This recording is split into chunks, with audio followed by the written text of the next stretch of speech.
Selamat malam saudara-saudara yang saya kasih dalam Tuhan Yesus Kristus, dimanapun saudara berada. Puji syukur kepada Tuhan atas kasih-Nya, pimpinannya kepada kita semuanya, di mana malam ini kita kembali bersekutu bersama-sama. Ya, kita ingin membahas firman Tuhan, dan setelah itu kita akan berdoa bersama-sama. Sebelum kita membahas firman Tuhan, mari kita berdoa terlebih dahulu. Bapa yang maha mulia, Bapa yang ada di dalam surga, kami naikkan puji syukur kehadirat-Mu karena kasih-Mu di mana kami boleh bersekutu kembali malam ini, membahas firman Tuhan, belajar firman Tuhan, dan kami boleh berdoa bersama-sama karena kami yakin dalam doa Tuhan bisa bekerja dan Tuhan bisa melakukan perkara-perkara yang besar di dalam diri kami. Pimpin kami malam ini, kami mohon Roh Kudus, tuntun kami dalam kebenaran firman-Mu. Di dalam nama Yesus Kristus kami berdoa. Amin. Baik, saudara, malam ini kita membahas surat Galatia, sudah sampai ke pasal yang ketiga. Nah, kemarin kita atau Rabu yang lalu kita telah membahas bagaimana Paulus ya, dia diterima sebagai rasul, kemudian Paulus begitu berani melihat sikap Rasul Petrus yang tidak benar, ya ditegur, dan Petrus pun menerima apa yang ditegur ya oleh Rasul Paulus sendiri. Kemudian kita lihat bahwa Paulus mengatakan mengenai hukum Taurat, apa hubungannya Kristen dan hukum Taurat sudah kita bahas, bahwa hukum Taurat adalah hukum yang dari Tuhan Allah yang berikan kepada Musa, ya, di mana sekarang kita ya tidak berada lagi di bawah hukum Taurat ya. Nah, di dispensasi anugerah di perjanjian baru kita berada di dalam kasih anugerah Allah ya, saudara-saudara. Oke, nah sekarang kita masuk ke pasal yang ketiga. Nah, di pasal yang ketiga ini seluruh pasal ya, sebenarnya ada beberapa yang dibahas oleh Rasul Paulus ya. Yang pertama itu membahas mengenai, ya kita kasih judulnya ya gitu ya, statement ya, bahwa keselamatan melalui iman, bukan melalui usaha atau pekerjaan kita atau budi baik kita atau amal bakti kita, tidak. Nah, ini yang kita akan bahas di pasal 3 ayat 1 sampai 9. Nanti juga ada yang membahas lagi yang mengenai apa itu perbedaan hukum Taurat dan iman, yaitu di ayat 10 dan 15. Nanti kita akan ya coba kalau bisa sempat kita bahas lagi. Kemudian ada lagi pembahasan mengenai perjanjian Allah dengan Abraham ya, apa yang kita bisa pelajari di sana itu di ayat 16 sampai 20. Kemudian ada tujuan daripada hukum Musa. Nah, kita istilahnya Mosaic Law ya. Apa itu tujuan Tuhan berikan kepada umat Israel. Nah, sekarang kita akan membahas dulu yang di ayat 1 dan ayat 9. Mari kita lihat firman Tuhan, saudara. Demikian firman Tuhan berbunyi, "Hai orang-orang Galatia yang bodoh, siapakah yang telah mempersona kamu? Bukankah Yesus Kristus yang disalibkan itu telah dilukiskan dengan terang di depanmu?" Saudara, di sini ada satu kalimat yang hilang di TB, buat catatan ya. Demikian saya baca lagi dalam bahasa Inggrisnya, saudara perhatikan di King James ya. "Hai orang-orang Galatia yang bodoh, siapakah yang telah mempersona kamu?" Nah, ketanda pertanyaan, ada satu kalimat situ. "Sehingga kamu tidak mentaati kebenaran." Nah, ini kurang, nggak ada tuh kalimatnya. Ya, tidak mentaati kebenaran itu ya. Bukankah Yesus Kristus yang disalibkan itu telah dilukiskan, digambarkan dengan terang di depanmu. Nah, kita lihat ini ayat firman Tuhan ini. Ini orang-orang Galatia yang disebut oleh Paulus bodoh. wah ini kelihatannya kasar juga ya. Kok Paulus begitu berani yang mengatakan orang-orang Galatia yang bodoh, padahal mereka kan orang-orang yang diinjili, yang telah mendengarkan firman Tuhan, yang telah mendengarkan berita Injil dari para Paulus, mereka kan menjadi orang percaya. Tapi sekarang Paulus mengatakan orang-orang yang bodoh. Nah, dikata bodoh itu kenapa? Karena ada alasannya. Mereka telah diperdayakan, istilahnya kan, telah mempersonakan. Siapa yang mempersonakan? Siapa yang memperdaya kamu ya? Gitu loh. Kamu tadi sudah mendengar Injil kasih anugerah, sekarang you harus mau balik lagi ke legalis atau hukum Taurat. Gini. Padahal Paulus sudah menjelaskan dengan terang benderang kebenaran. Nah, kenapa kamu tidak mau hilang kalimat itu? Kamu tidak mentaati kebenaran. Apa itu kebenaran? Ya tentang Yesus yang sudah dilukiskan, yang digambarkan oleh Paulus bahwa dia putra Allah, anak Allah, dia datang, dia telah mati di atas kayu salib, kan begitu? Dia bangkit kembali. Nah, itu sudah dijelaskan terang benderang oleh Rasul Paulus. Nah, saudara, kalau kita lihat Paulus begitu berani mengatakan istilah bodoh. Nah, kata bodoh itu istilahnya di Matius pasal 5 itu ya, kan satu kalimat yang kalau orang mengatakan bodoh itu kan dalam bahaya hukuman ya. Saudara-saudara ya. Tapi ini adalah Paulus ingin supaya menjelaskan kembali ya, mereka itu bodoh karena mereka tidak bijaksana kalau kita mengatakan ya. Karena mereka telah diperdayakan dengan pengajaran-pengajaran yang diajarkan oleh kelompok orang-orang Yahudi yang mau supaya orang-orang Kristen supaya harus mentaati hukum Taurat kembali kan begitu ya. Nah, Saudara, jadi ini Injil yang diberitakan dengan terang benderang, maka itu Paulus mengatakan di pasal yang pertama kan kita sudah bahkan ada Injil yang lain ya. Berbeda dengan Injil yang diberitakan oleh Rasul Paulus begitu. Nah, kemudian kita lihat ayat kedua. Hanya ini yang hendak kukatakan daripada kamu. Adakah kamu telah menerima roh karena melakukan hukum Taurat atau karena percaya kepada pemberitaan Injil? Nah, seharusnya terjemahannya kamu kamu menerima roh melakukan hukum Taurat atau karena kamu mendengar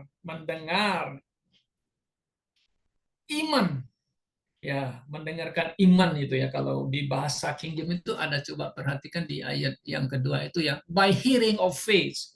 Jadi maksudnya begini ya, Roma pasal 10 ayat 10, iman timbul dari pendengaran. Pendengaran akan firman Allah. Nah, kalau TB disebut di situ ya firman Kristus ya, harusnya firman Allah ya. Jadi memberitakan firman Allah. Ya firman Allah itu kan tentu firman yang memberitakan tentang Yesus Kristus, ya Yesus siapa, kenapa Yesus bisa mati, kan dijelaskan ya oleh Paulus. Apalagi kalau kita nanti masuk melihat di 1 Korintus pasal yang ke-15 kan adalah mengenai Injil yang sebenarnya adalah tentang Yesus yang mati sesuai dengan kitab suci dan dia bangkit lagi dari hari ketiga sesuai dengan kitab suci. Oke. Nah, jadi Paulus di sini mengatakan kamu kan menerima Roh Kudus bukan karena kamu mentaati hukum Taurat, maksudnya begitu loh. Tapi karena kamu mendengar firman. Nah, itulah mendengarkan firman timbullah iman. Ya bukan karena kamu melakukan sesuatu, tapi kamu mendengar ya, firman itu ya. Nah, maka timbullah iman dari diri kita, artinya percaya Yesus adalah juru selamat, bukan karena mentaati hukum Taurat. Nah, karena kita percaya Yesus, maka kita dibenarkan, Saudara. Ya. Nah, karena itu keselamatan kita, saya ulangi lagi ya, bahwa keselamatan kita mendapat keselamatan ya, bukan karena melakukan hukum Taurat, tetapi karena iman kita kepada Yesus Kristus. Maka itu kita bisa baca di Efesus pasal 2 ayat yang ke-8. Ya, karena kasih karunia kamu diselamatkan, ya. Coba kita lihat. Ya, sebab karena kasih karunia kamu diselamatkan dengan apa? Iman kan? Ya, bukan karena melakukan hukum Taurat.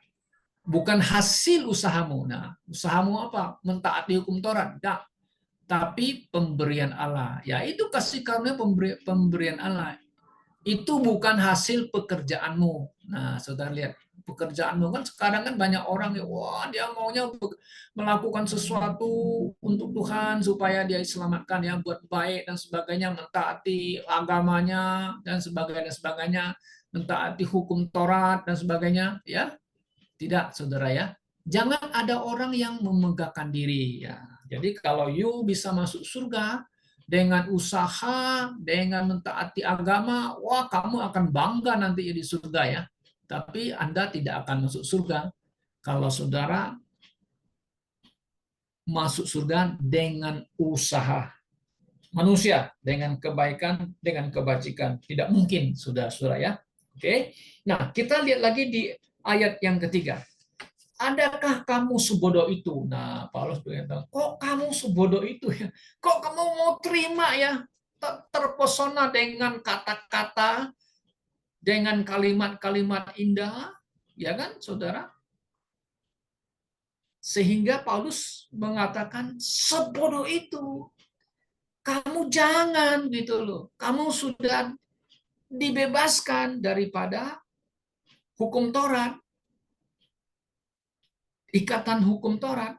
Sudah bebas karena imanmu di dalam Tuhan Yesus. Nah, saudara, akhir-akhir ini, saudara, kalau kita lihat di YouTube ya banyak pantahan perbedaan doktrinal dari satu gereja dengan gereja yang lain, saudara-saudara ya, seperti ada yang mengatakan, yang mengajar pendeta besar, adalah satu gereja mengatakan Yesus bukan juru selamat.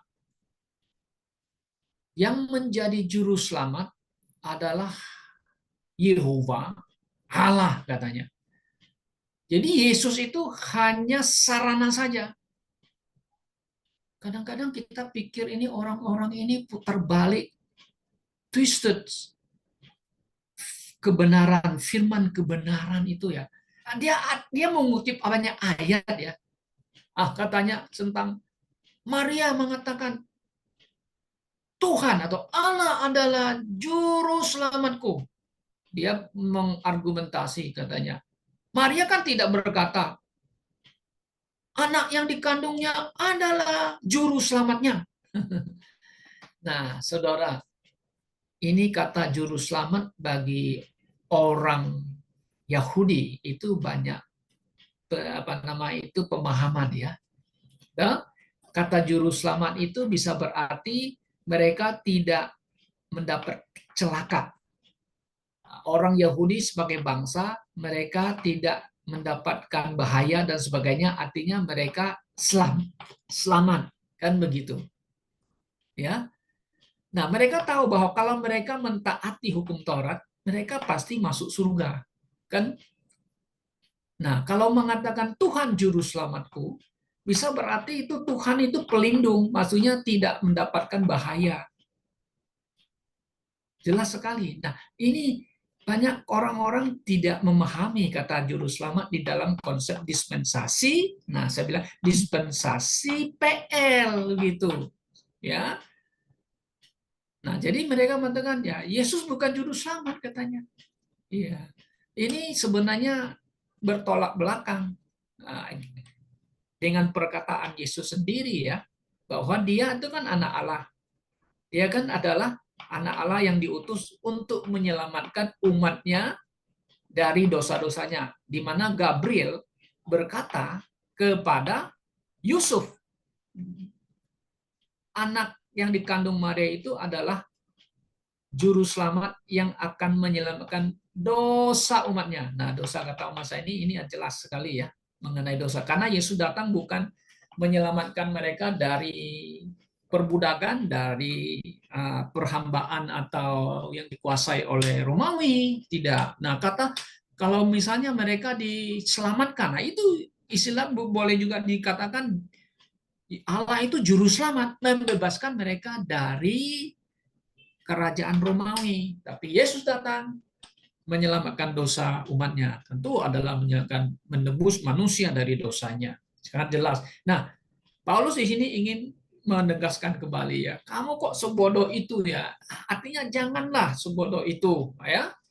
Masa dalam ayat yang keempat mengatakan, sia-siakah semua yang telah kamu alami sebanyak itu?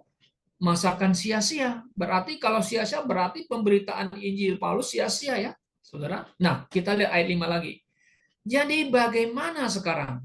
Apakah ia menganugerahkan roh kepada kamu dengan berlimpah-limpah dan yang melakukan mujizat di antara kamu berbuat demikian karena kamu melakukan hukum Taurat atau, nah kata atau, karena kamu percaya kepada pemberita Injil. Nah, ini hearing by the hearing of faith gitu ya. Nah, artinya apa? Dengan iman. Nah, dengan iman bukan karena kamu mentaati hukum Taurat sehingga terjadi banyak itu apa nama itu Allah menganugerahkan roh kepada kamu berlimpah-limpah dan melakukan mujizat di antara kamu. Tidak. Ya, Paulus kan membawa anugerah itu ya, Injil itu anugerah Allah kepada mereka dan juga melakukan mujizat ya di hadapan mereka membuktikan bahwa Paulus adalah rasul yang memberitakan kasih anugerah Allah ya, bukan karena kamu melakukan hukum Taurat, tidak demikian ya. Kemudian ayat 6, secara itu jugalah Abraham percaya kepada Allah, maka Allah memperhitungkan hal itu kepadanya sebagai kebenaran. Nah, jadi ini seperti apa perbandingan ya, atau melukiskan Abraham itu.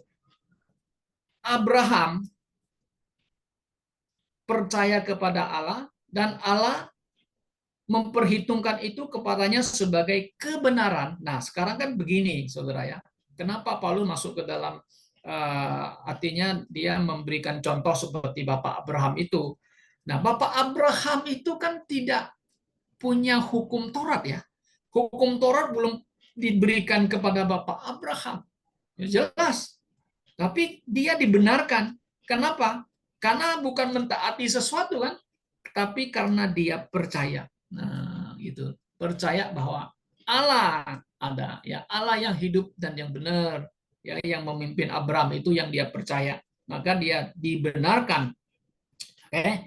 Nah, Saudara, dalam pemberitaan Paulus kita dibenarkan bukan karena kita melakukan hukum Taurat, tapi karena saudara mendengar berita Injil, ya kan? Injil Kristus.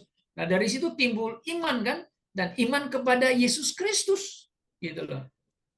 Maka kita dibenarkan. Nah, kata dibenarkan itu maksudnya saudara, kita kan orang yang berdosa.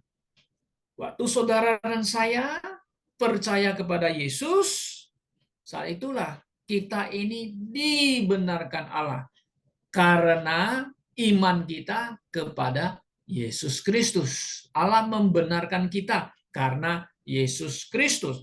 Nah, kalau pembenaran ini, saudara, adalah satu doktrin yang dasar iman orang percaya. Kita dibenarkan karena iman, bukan karena melakukan hukum Taurat. Nah, ini kita bisa lihat juga di Roma. Roma pasal yang ketiga, pasal yang keempat, pasal yang kelima, Paulus membahas tentang hukum Taurat. Betul. Ya, di sana dia mengatakan bahwa kita dibenarkan karena iman. Yang pasal 5 ayat 1 aja sudah jelas itu ya. Pasal 3 ada, pasal 4 ada, kemudian pasal 5 ayat 1 ya kita dibenarkan. Coba lihat, sebab kita yang dibenarkan karena iman. Kita hidup dalam damai sejahtera dengan Allah oleh karena Tuhan kita Yesus Kristus.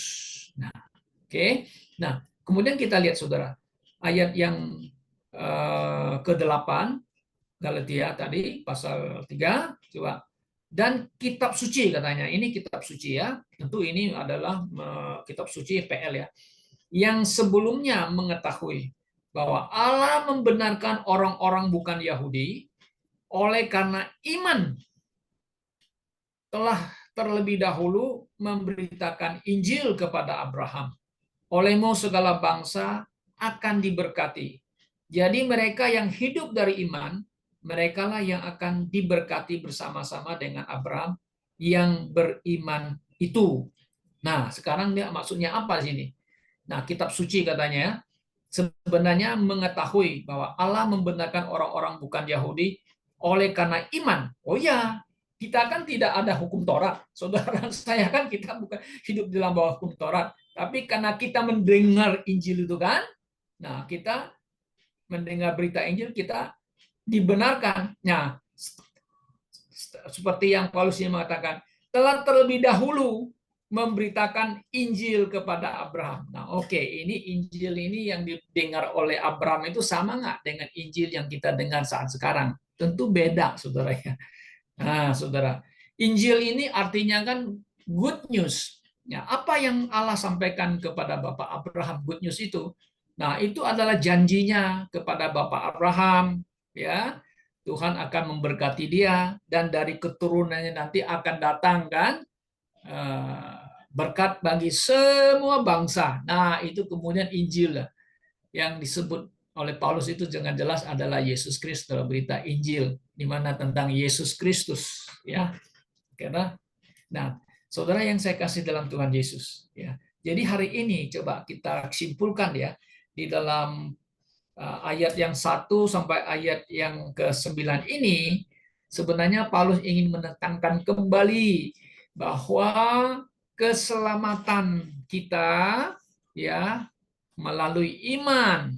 Tentu iman ini kepada objeknya adalah Yesus Kristus. Yesus Kristus yang bagaimana? Tentu Yesus yang diutus oleh Allah Bapa, di mana dia mati dan kemudian dia dibangkitkan kembali. Nah, karena kematian Kristus itulah yang menebus kita, menebus kita dari dosa. Nah, kalau kita baca lagi nanti di ayat yang ke-13, saudara akan melihat kenapa di Yesus mati ya untuk menebus kita dan juga untuk menebuskan kita dari kutuk hukum Taurat juga. Nah, saudara bisa baca nanti di ayat yang ke-12 13 ya. Ayat 13, Kristus telah menebus kita dari kutuk hukum Taurat dengan jalan menjadi kutuk karena kita, sebab ada tertulis, terkutuklah orang yang digantung pada kayu salib. Yesus Kristus telah membuat ini supaya di dalam dia, nah berkat Abraham sampai kepada bangsa-bangsa lain. Sehingga oleh iman kita menerima roh yang telah dijanjikan itu. Nah, ini berkat Abraham itu berkat apa? Ya, benih. Ya, benih yang dari Abraham itu yang dipilih oleh Allah itu ya di mana juru selamat yang datang dari keturunannya Ishak bukan Ismail. Nah, nanti akan dibahas lagi nih di ayat berikutnya mengenai tentang Ismail dan Ishak. Nah, dari Ishaklah kemudian datang sang juru selamat, Saudara, ya kan? Dari Ishak kemudian dipilihlah Yakub ya bukan Esau. Nah, dari Yakub kemudian ada 12 suku, dari salah satu suku yaitu Yehuda. Dari Yehuda lah kemudian turunlah sang juru selamat dari keturunannya Raja Daud dan seterusnya ya saudara. Nah, kiranya Tuhan menolong kita malam ini. Ya, inti pembahasan yang kita dapatkan hari ini adalah saudara dan saya adalah orang yang telah dibenarkan Allah. Oke, dibenarkan. Dulu saya orang berdosa, orang yang nggak benar. Ya, saya sekarang dinyatakan benar oleh Allah. Kenapa? Karena saya percaya kepada Yesus Kristus sebagai Tuhan dan Juru Selamat pribadi saya. Kiranya Tuhan menolong kita dan memberkati kita semuanya. Amin.